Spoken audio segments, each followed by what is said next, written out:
Madame, Monsieur, bonsoir. Bienvenue dans cette édition spéciale pour suivre ensemble l'interview d'Emmanuel Macron pour TF1 et France 2. Le chef de l'État répondra aux questions d'Anne-Claire Coudray et Laurent Delahousse. Emmanuel Macron qui prend la parole après une semaine chargée suite à la venue du roi Charles III à Paris et Bordeaux, mais également la venue historique du pape François à Marseille ce week-end et les élections sénatoriales ce dimanche. Le président de la République qui est attendu sur plusieurs sujets comme le pouvoir d'achat, l'immigration ou encore le sujet de l'écologie. Je vous propose qu'on écoute le chef de l'État depuis le Palais de l'Élysée.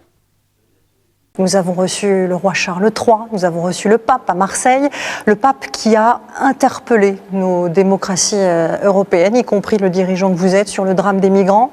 Quand il parle, quand il met en garde contre le fanatisme de l'indifférence, que lui répondez-vous ? D'abord, vous venez de le dire, je voudrais commencer cet entretien en félicitant les Français. Parce qu'il y a peu de pays aujourd'hui dans le monde qui peuvent relever des défis concomitants de cette nature. Nous accueillons la Coupe du Monde de rugby. Lille, Marseille, Paris, Saint-Étienne, Nice, cette semaine, ont accueilli des matchs. On a reçu le roi et la reine d'Angleterre à Paris puis Bordeaux. Et le pape est venu à Marseille. Et donc je veux remercier nos élus, nos bénévoles, les services de l'État et des collectivités qui ont rendu cela possible. On a mobilisé, en particulier ce samedi, près de 100 000 policiers et gendarmes. Sur les 166 unités de force mobile que nous avons dans le pays, toutes ont été mobilisées, on a remis les vacances, etc. Donc tout ça arrive parce qu'il y a aussi une capacité à accueillir, à assurer la sécurité, à être exemplaire dans l'accueil. Donc je le dis à tous nos compatriotes, grâce à cet effort collectif, vous pouvez être fiers.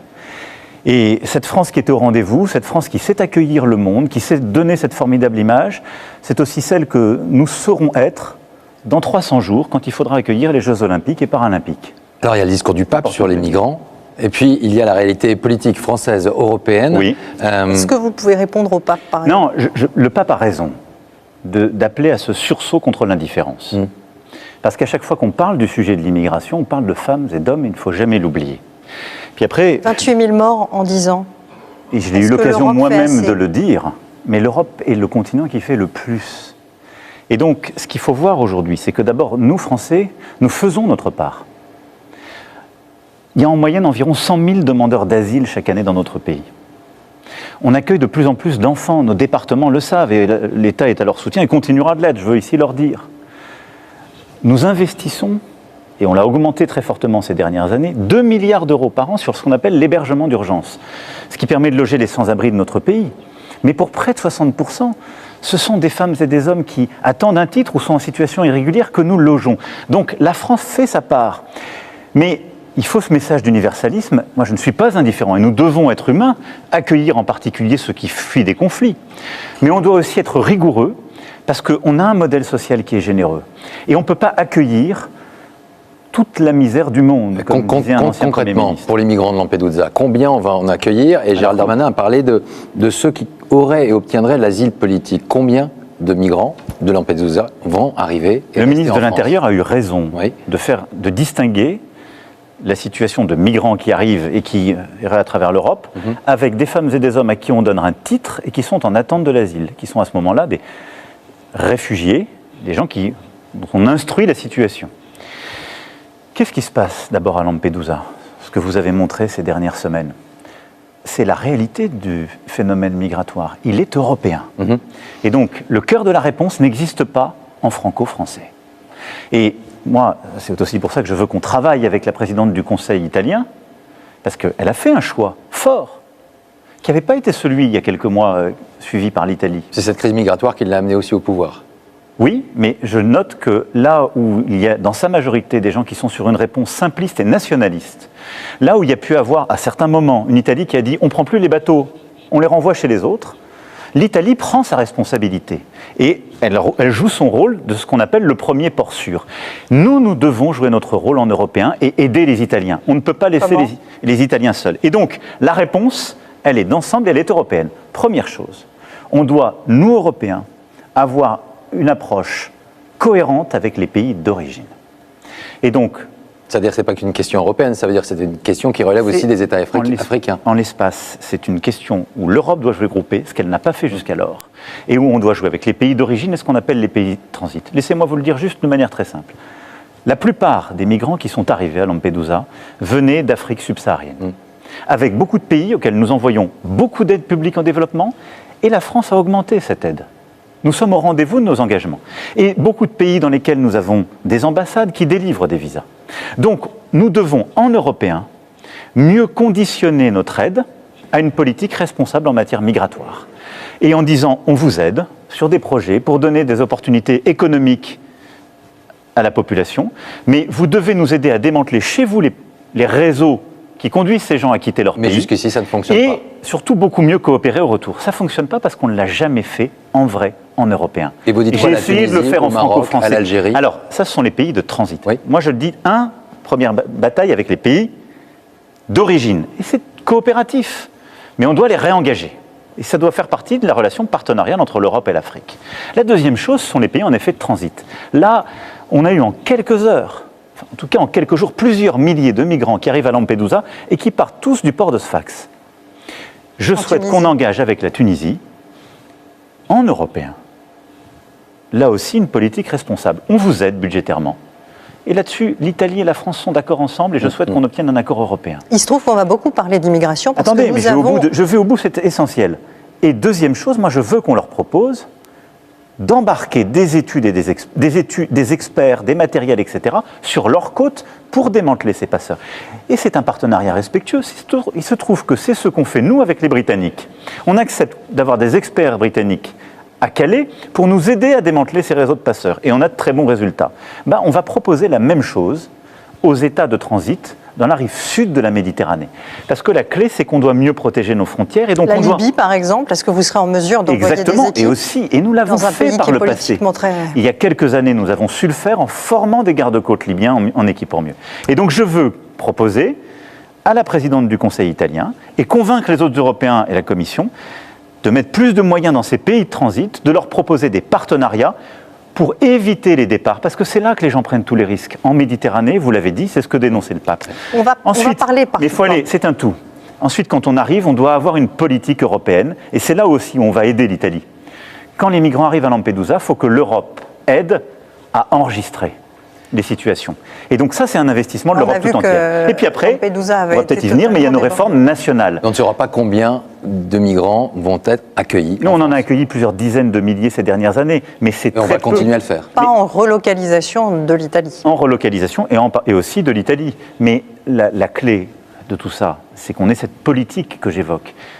L'efficacité est européenne et l'efficacité est par le changement de notre organisation. Et puis à côté de ça, en effet, on doit changer des choses chez nous en France. Alors justement, le Sénat va étudier une loi sur l'immigration dont la mesure principale, et qui fait débat en tout cas, c'est la régularisation des travailleurs clandestins qui sont déjà en France sur des métiers en tension, le bâtiment, la restauration et même les hôpitaux, les professions médicales. La droite n'en veut absolument pas. Est-ce que vous maintenez cette mesure au risque de ne pas pouvoir faire voter votre loi? D'abord, je ne vais pas faire ici le travail du gouvernement et du Parlement. Il faut faire une loi, pourquoi? Pour compléter ce qu'on a fait ces dernières années. Mais au fond, on a besoin de mettre le système français à peu près au diapason des autres Européens. On ne peut pas avoir un modèle qui est plus généreux et qui est trop lent en termes d'instruction. Donc il y a plusieurs réformes très techniques qui sont dans ce texte de loi, préparées par le gouvernement et portées par le ministre de l'Intérieur. Sur la régularisation des travailleurs. Mais le cœur de ce texte, c'est surtout d'accélérer nos procédures et d'avoir une politique plus efficace pour mieux instruire les situations et renvoyer plus efficacement dans leur pays les femmes et les hommes qui n'ont pas vocation à rester et en même temps mieux protéger les autres. Aujourd'hui, 7% d'entre eux. Bien sûr, parce que vous savez pourquoi? Comme on a beaucoup de demandes, notre système explose, malgré les moyens qu'on a remis, malgré toutes les réformes qu'on a faites, parce qu'on a changé plein de fois la loi déjà. Donc on doit aller beaucoup plus vite, réduire, comprimer le délai et avoir un modèle qui est aussi au diapason de ce que font les pays voisins. À côté de ça, il ne faut pas être hypocrite. Il y a en effet des métiers en tension qui embauchent beaucoup de femmes et d'hommes qui viennent de l'immigration et qui sont souvent en situation précaire. Et depuis plusieurs années. Et depuis plusieurs années, parfois plusieurs décennies.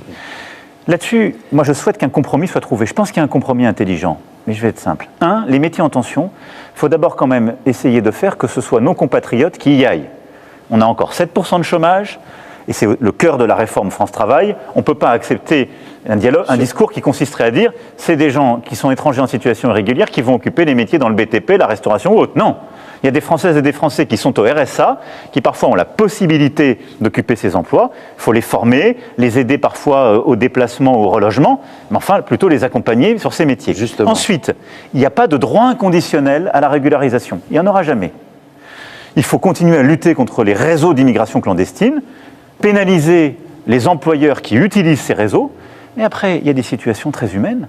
Quand vous avez des femmes et des hommes qui sont là pour travailler, qui travaillent bien, qui sont de fait intégrés, il ne faut pas les laisser dans la précarité administrative.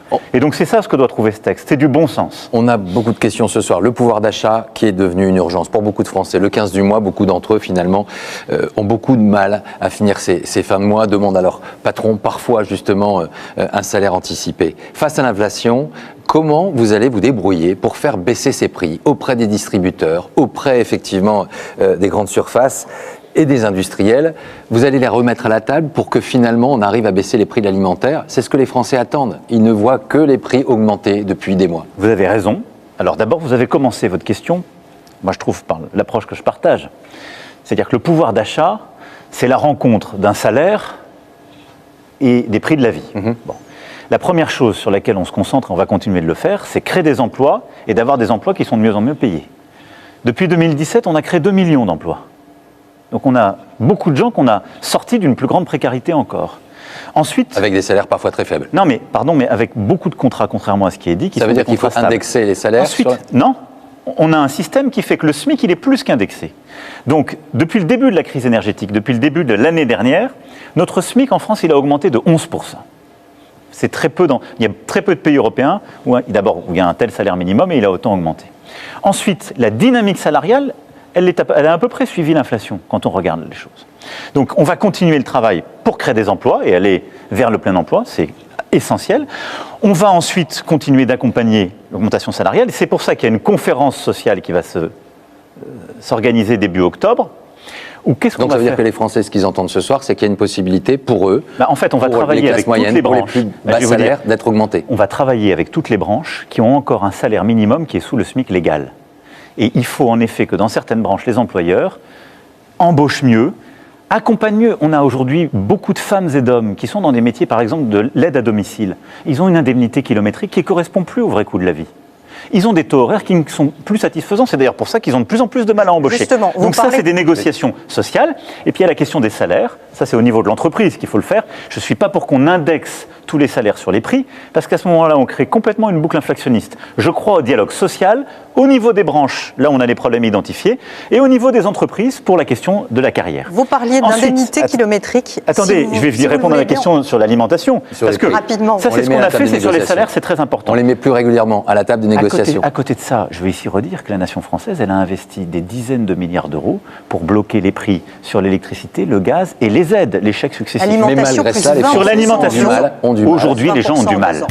Et ils ont du mal, pourquoi? Parce qu'ils sont obligés de choisir dans le caddie, parce qu'ils ont vu le prix du dentifrice, du paquet de pâtes, du lait pour bébé, la poudre de lait infantile, qui a augmenté. Quand on voit les prix, c'est très nettement au-dessus de l'augmentation des matières premières. Donc qu'est-ce qu'on fait?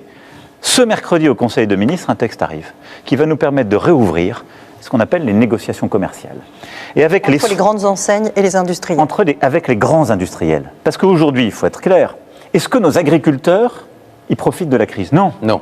Donc nos agriculteurs, c'est tout ce qu'on a fait ces dernières années avec ce qu'on appelle Egalim 1, Egalim 2. Il faut préserver le pouvoir d'achat de nos agriculteurs et il ne faut pas casser les prix de l'alimentation. L'alimentation, elle a un coût quand c'est justifié. Est-ce que les petits industriels de l'agroalimentaire aujourd'hui bénéficient? Non. On a des grands groupes qui, en effet, ont fait flamber les prix de certaines de leurs marques. Ils jouent pas toujours le jeu. Et donc, eux, on veut les remettre autour de la table et passer plus vite la baisse des prix. Parce que parfois, ils ont augmenté les prix en prenant le haut de la courbe de leurs matières premières qui remontait il y a quelques mois. Donc, le gouvernement va prendre ce texte qui passe au Conseil des ministres dès mercredi. On va remettre les 60 plus gros industriels de l'agroalimentaire. On va suivre ces négociations. Derrière. Et surtout, on va mettre en place, et je vais y veiller personnellement, un accord sur la modération des marges dans tout le secteur. C'est-à-dire qu'aujourd'hui, au fond, on a une crise. Sur l'alimentaire, ça pèse sur la vie de nos compatriotes. Moi, C'est insupportable de voir tant de nos compatriotes qui sont dans cette situation de devoir choisir des biens essentiels pour eux, pour leurs enfants, pour leur famille. Donc personne ne doit profiter de cette crise. Modérer les marges, pardon. Modérer les marges, ça veut dire quoi? Blocage des prix, ça veut dire quoi? Non, on n'est pas dans des prix administrés. Ça veut dire que tous ceux qui font des excès de l'opposition souhaitent un blocage des prix, soit une baisse de la TVA. Ça, je vais vous dire, ça marche pas le blocage des prix. Pourquoi ça marche pas? Mais parce que les prix sont plus administrés dans notre pays. Ce qui marche, c'est de remettre tout le monde autour de la table et de vérifier en y mettant des contrôleurs. Et de faire un accord sur la modération des marges, parce qu'au fond, là où vous avez votre agriculteur qui vend et qui a une toute petite marge, qui ne peut pas faire vivre sa famille sinon, où vous avez votre PME de province qui va vendre ses biscuits et qui fait à peine tourner son commerce, et à côté de ça, vous avez des grands groupes qui vous ont mis une belle augmentation sur le dentifrice et qui, elle, se la met dans la poche. Vous interpellez les industriels, mais sur le carburant, 60% du prix du carburant, ce sont des taxes de l'État. Moins de 60%, mais c'est à peu près moitié-moitié. Est-ce que vous comptez faire quelque chose, sachant que le prix du carburant a augmenté de 15 centimes par litre depuis le début juillet pour le sans-plomb, et cette semaine, la Première ministre a proposé la vente à perte, aucune enseigne ne s'en est emparée. Qu'est-ce que vous comptez faire? Écoutez, là-dessus, d'abord, je regarde le sujet, puis on apporte des réponses concrètes, pragmatiques, et pas démagogues. Pourquoi l'essence augmente? Parce que le brut de pétrole augmente. On paye notre dépendance. C'est ça la réalité. Et je le dis, on va venir, j'espère, à la planification écologique et à l'écologie. On y arrive. Nous ne sommes pas producteurs de pétrole. Bon. Depuis le début de l'année 2023, le prix du baril, il a augmenté d'un tiers environ. Et pourquoi vous ne baissez pas les taxes? Attendez, et ça va durer.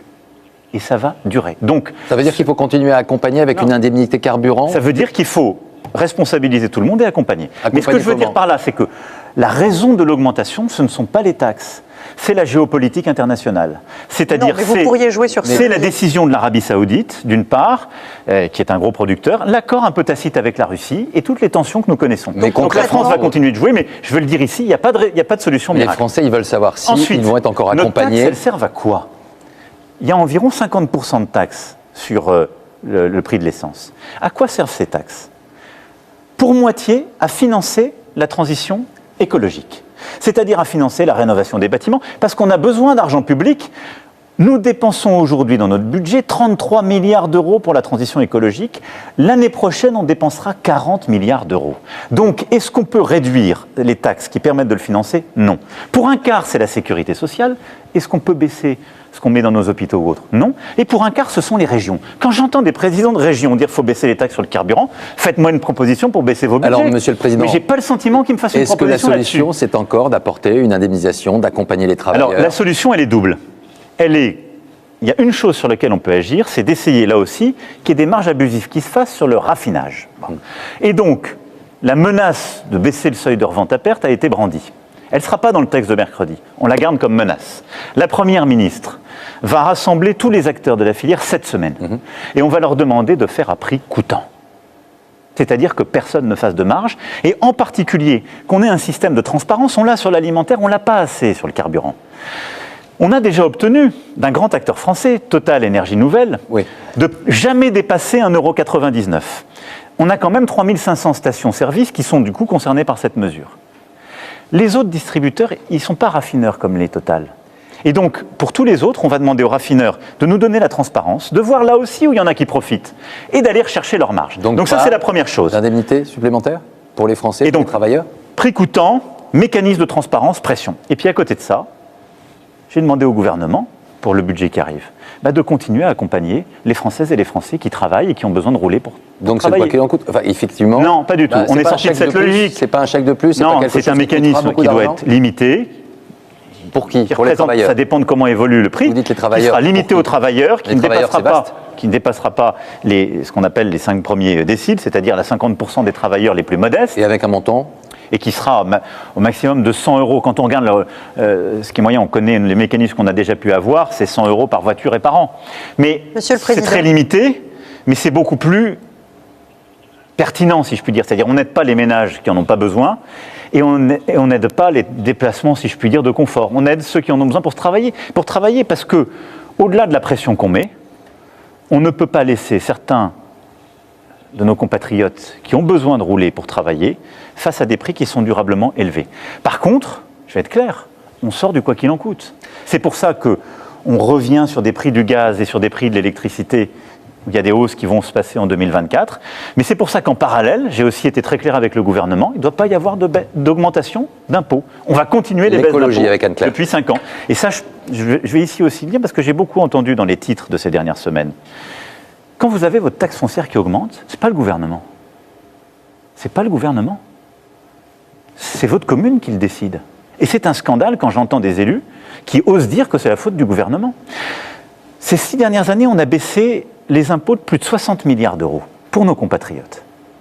On a supprimé la taxe d'habitation et la redevance télé pour nos compatriotes. C'est plusieurs centaines d'euros de gains de pouvoir d'achat. Et je le dis parce qu'on a beaucoup de maires qui ont décidé de ne pas augmenter la taxe foncière. Et c'est dur parfois pour leurs finances. Et à côté de ça, nous n'avons pas baissé les dotations des collectivités territoriales. Et donc quand je vois des communes comme Tourcoing, comme Angers, comme d'autres, qui n'ont pas augmenté d'un centime leur taxe foncière, et que Paris l'a augmenté de plus de 60%, c'est la responsabilité des élus. Il faut que nous passions à l'écologie, le gouvernement qui est un des enjeux majeurs, de baisser les impôts. Qui est un des enjeux majeurs des années. C'est ça aussi le pouvoir d'achat, parce que j'entends beaucoup de gens qui sont dans la démagogie, on va continuer. Qui disent on est pour le pouvoir d'achat, puis qui augmentent les impôts avec la main gauche. Vous savez le problème que nous avons avec l'écologie en France, c'est-à-dire que pour les Français, l'écologie et la transition énergétique, ça veut dire aussi payer plus cher sa voiture, parce qu'une voiture électrique, c'est plus cher qu'une voiture thermique. Ça veut dire changer sa chaudière au gaz par quelque chose qui va coûter plus cher. Votre objectif, il est gigantesque. C'est réduire de 50% les émissions de gaz à effet de serre d'ici 2030. 2030, c'est demain. Comment on fait? Sur quel levier vous pouvez jouer sans pénaliser et aggraver encore les inégalités sociales? Vous avez raison que c'est le défi. C'est le défi de l'ambition juste. Bon. Moi, je pense pas, je suis convaincu que nous avons un chemin qui est celui de l'écologie à la française, qui n'est ni le déni, parce qu'on voit beaucoup de formations politiques et surtout de voisins qui disent on abandonne, qui rouvrent des centrales à charbon, qui disent on abandonne nos objectifs, ni la cure, qui consiste à dire ça va être un massacre, nos agriculteurs vont arrêter leur activité, on va fermer des sites industriels. Il y a un chemin d'écologie à la française qui est une écologie de progrès. D'abord, je veux dire aux Françaises et aux Français, on a fait la moitié du chemin. On a fait la moitié du chemin qu'on avait à faire. Et on l'a fait parce que ces 5 dernières années, on a réduit nos émissions de CO2 2 fois plus qu'on l'avait fait les 5 années d'avant. Et donc vous le voyez, d'ici à 2030, il nous faut faire l'autre moitié du chemin. Simplement, il faut aller 2 fois plus vite. Bon. Sur quel Et donc j'avais pris des engagements en campagne. J'avais dit, la Première ministre va être en charge de la planification écologique. Vous aurez 2 ministres, en charge l'un de la transition écologique et de sa déclinaison avec les territoires, et l'autre de la transition énergétique. C'est fait. Demain, je validerai, ici même à l'Élysée, dans un conseil présidentiel de l'écologie, la planification qui est le fruit d'un énorme travail qui a été fait, qui touche tous les secteurs, qui a été concerté avec tous les acteurs et que nous allons ensuite décliner. Est-ce qu'on peut avoir une avec mesure tous nos élus. Et donc, les centrales à charbon, par exemple. D'abord, ce qu'on va faire, c'est qu'on va investir massivement. Donc on va investir l'année prochaine 40 milliards d'euros sur cette transition. Et en effet, on va toucher tous les secteurs. La première chose, c'est le combat qu'on doit mener pour le pays et à l'international, on doit sortir du charbon. C'est ce qu'on appelle une énergie fossile, c'est la plus polluante. Et c'est la clé, les scientifiques nous disent, il faut qu'au fond, l'humanité sorte du charbon d'ici à 2030. Donc on va faire l'inverse que l'Allemagne, nous on va fermer nos centrales à charbon définitivement. C'est le bon chemin, tout autre chemin est mauvais. Et donc nous, d'ici à 2027, eh bien qu'est-ce qu'on va faire? Et d'ailleurs, notre régulateur RTE l'a dit par un rapport récent, on a encore 2 centrales à charbon qui tournent, à Cordemais et Saint-Avold. On va complètement les convertir à la biomasse. C'est-à-dire qu'au fond, là où on mettait du charbon, on va mettre le travail et le recyclage de notre agriculture et les forêts. Pour les Français dans leur quotidien. Et donc ça, c'est très clair. Donc la France sera parmi les premiers d'Europe à sortir du charbon. Et donc on va pouvoir continuer à produire notre énergie de manière indépendante et souveraine, mais en sortant du charbon. Première mesure très concrète de cette planification. Oui. La deuxième chose, vous l'avez évoqué, c'est qu'il faut continuer ce qu'on appelle l'électrification de nos véhicules. C'est le grand défi qui est le nôtre. Et donc on doit accompagner. Et ça, on doit le faire de manière intelligente, c'est-à-dire qu'on doit pousser nos ménages à céder les vieux diesels et les vieux véhicules thermiques, comme on dit, pour aller plus vers ou de l'hybride et de l'électrique, et progressivement de plus en plus de l'électrique. Mais on doit le faire en étant intelligent, c'est-à-dire en les produisant chez nous, les véhicules et les batteries. Ça veut dire qu'il faut avoir les moyens pour le faire aussi parfois. Oui, mais je vais changer de voiture. Ce qui est très important pour nos Français, c'est qu'on est attaché à la bagnole. On aime la bagnole. Et moi, je l'adore. Mais la voiture, dans notre pays, il faut le dire, ça a été de la restructuration industrielle ces 20 dernières années. On a perdu beaucoup d'emplois.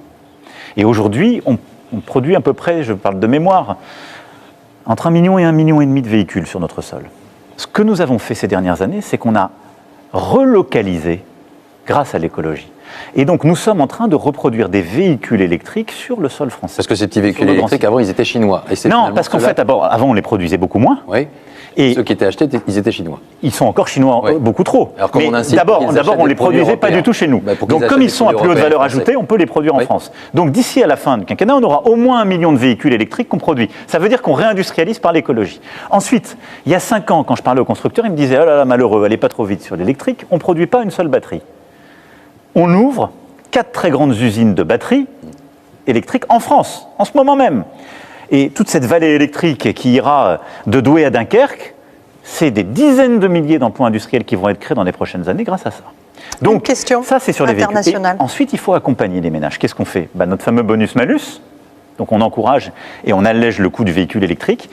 Et d'ici à la fin de l'année, on va mieux accompagner encore nos ménages. On va finaliser ce leasing que j'avais promis, c'est-à-dire qu'on va, à la fin d'année, mettre en place un système où, au fond, à horizon d'environ 100 € par mois, on va permettre à des ménages d'acheter des véhicules produits en Europe, électriques, qui vont pouvoir amortir.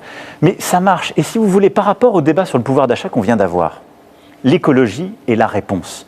Ici même, vous savez, à l'Élysée, il y a 5 ans, quand j'ai été élu, on avait 2 centrales. Je vous parle très concrètement parce que l'État doit être exemplaire. On avait 2 chaudières au fioul. On les a passées toutes les 2 d'abord au gaz. C'est la bonne transition. Ensuite, on a mis en place un système de géothermie.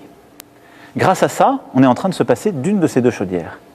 Et d'ici à 2024, on va pouvoir faire et le froid et le chaud grâce à la géothermie. Bilan des courses. On aura réduit de 80% les émissions. On aura divisé par 3 la facture.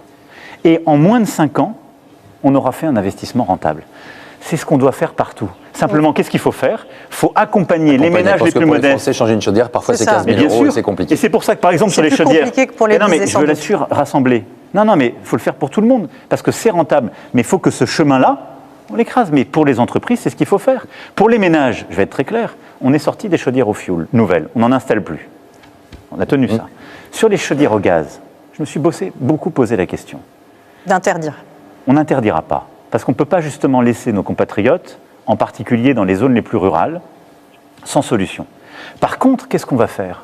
On va développer les pompes à chaleur et accompagner les ménages pour s'équiper de pompes à chaleur. Parce que les pompes à chaleur, c'est intelligent, ça fait des économies d'énergie, ça réduit très fortement les émissions. Et on va produire en France ces pompes à chaleur, on va tripler la production. Donc c'est tout ça la planification écologique. Si vous le permettez. Le Niger, la France depuis 2 mois est dans une situation quasiment intenable. Notre ambassadeur ne peut plus sortir de l'ambassade. Nos 1500 militaires ne peuvent plus sortir de leur base.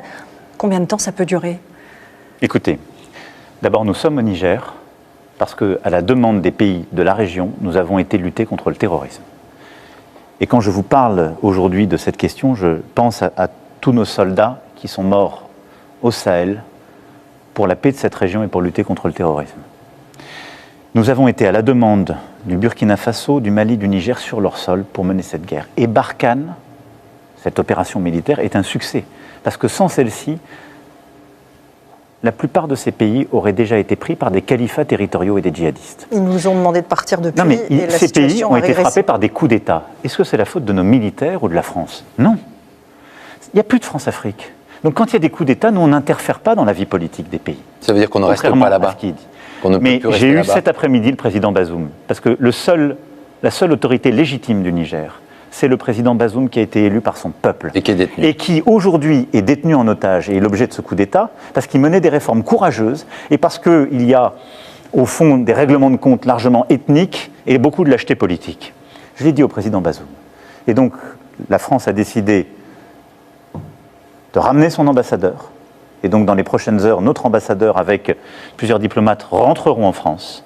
Et nous mettons fin à notre coopération militaire avec les autorités de fait du Niger, car elles ne veulent plus lutter contre le terrorisme. C'est donc la fin de la présence française militaire au Niger. Elle sera organisée dans le temps, dans les semaines à venir, mais c'est la fin de cette coopération. Parce que nous ne sommes pas là pour participer à la vie politique, pour être les otages en quelque sorte de putschistes, mais je vais être très clair. On le voit déjà aujourd'hui au Mali. Quand ? Ils vont rentrer de manière ordonnée dans les semaines et les mois qui viennent. Et là, nous concerterons avec les putschistes, parce que nous voulons que ça se fasse dans le calme. Mais d'ici la fin de l'année. Mais d'ici la fin de l'année. Nous continuerons d'accompagner le continent africain pour lutter contre le terrorisme. Ça veut dire que si on part, mais ça ne veut pas dire qu'on ne reviendra pas. Mais nous ne le faisons que si c'est à la demande des pouvoirs démocratiquement élus et des autorités régionales. Fin 2023, il n'y aura plus de militaires français au Niger. Au Niger, tout à fait. Par contre, nous continuerons d'être engagés partout où les États africains nous demandent de la coopération, mais avec un agenda clair. Nous, on n'est pas là pour participer à des coups d'État ou interférer. On est là pour lutter contre le terrorisme. Et je vous le dis, les putschistes sont les amis du désordre. Regardez aujourd'hui, le Mali, chaque jour, a des dizaines de morts. Au moment où je vous parle, il y a plus de morts liés au terrorisme islamiste au Niger depuis le début de ce coup d'État qu'il n'y en a eu dans les 18 mois précédents. Et donc, moi, je suis très inquiet par cette région. Je pense que la France, parfois seule, a pris toutes ses responsabilités grâce à nos militaires. Et je suis fier d'eux. Et nous devons être fiers d'eux, car cette opération a été un succès. Monsieur le Président, maintenant, nous ne sommes pas responsables de la vie politique de ces pays, et on doit en tirer les conséquences. Une question sur un autre conflit au cœur de l'Europe qui oppose l'Arménie aux Azéris. Est-ce que vous confirmez le soutien de la France au peuple arménien? Beaucoup de Français d'origine arménienne vous écoutent ce soir et s'inquiètent et s'interrogent. Si vous apportez votre soutien, il ne sera que verbal. Sous quelle forme on peut soutenir les Arméniens? Il est inconditionnel, il est entier, il est constant depuis le début et ils le savent.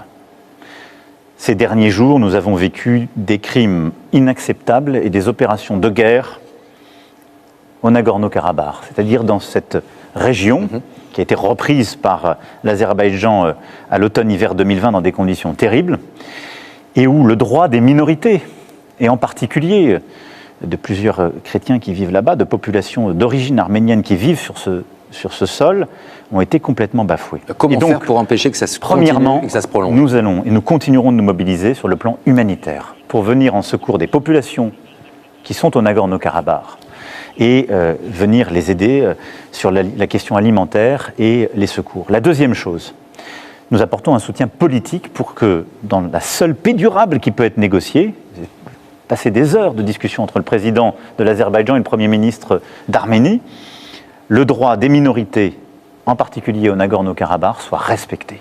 Et la troisième chose, la France est aujourd'hui très vigilante à l'intégrité territoriale de l'Arménie, car c'est ça ce qui se joue.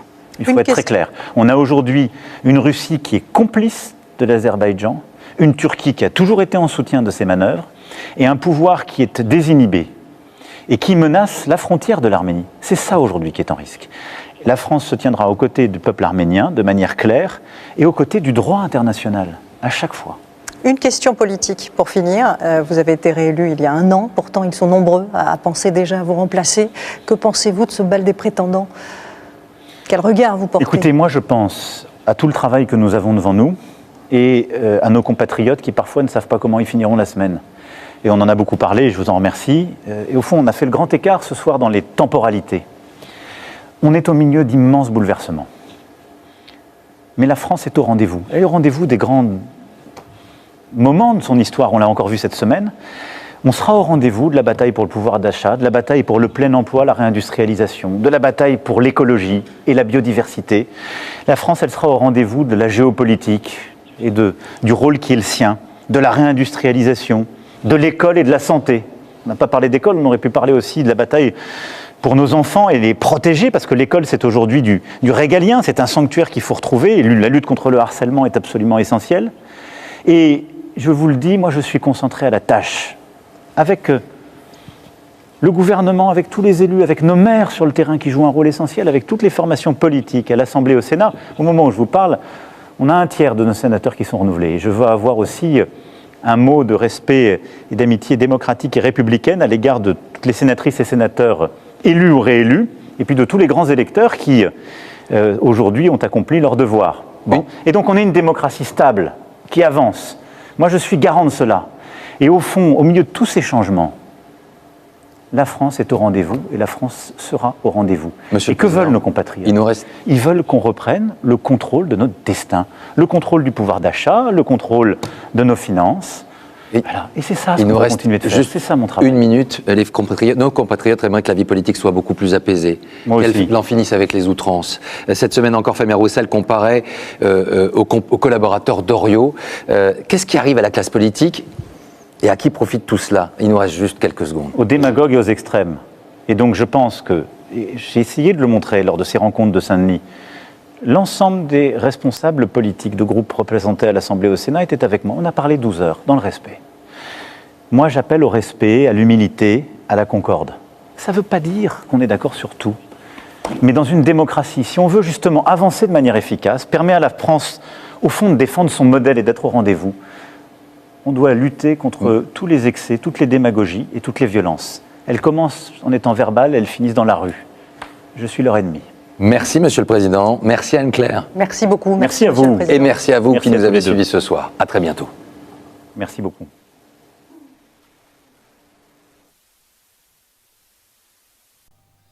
Et voilà donc pour l'interview du président de la République Emmanuel Macron qui a répondu aux questions d'Anne-Claire Coudray-Laurent de la Housse depuis le palais de l'Élysée. Le chef de l'État qui est revenu notamment sur le projet du budget 2023 qui a un écho particulier cette année suite à l'inflation que traverse le pays depuis de nombreuses semaines. Je vous propose de revenir sur cette interview grâce à ce reportage de nos équipes. Le président de la République Emmanuel Macron s'est adressé à la nation ce dimanche soir lors d'une interview télévisée. Le chef de l'État qui a tout d'abord tenu à remercier les Français après les 3 événements majeurs de cette semaine. Celle de la venue du roi et du pape en France, mais également la Coupe du monde de rugby.